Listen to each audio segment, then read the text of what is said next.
Hi friends, I hope you are doing well. Today we want to talk about how to fix or how to solve the problem of resolution on Rapid TV. We click on settings.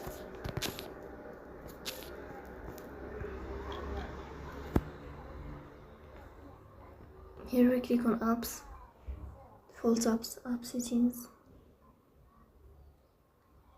Then we'll search about the application of Rapid TV. Here we go to first stop and we click OK. Then we click on storage.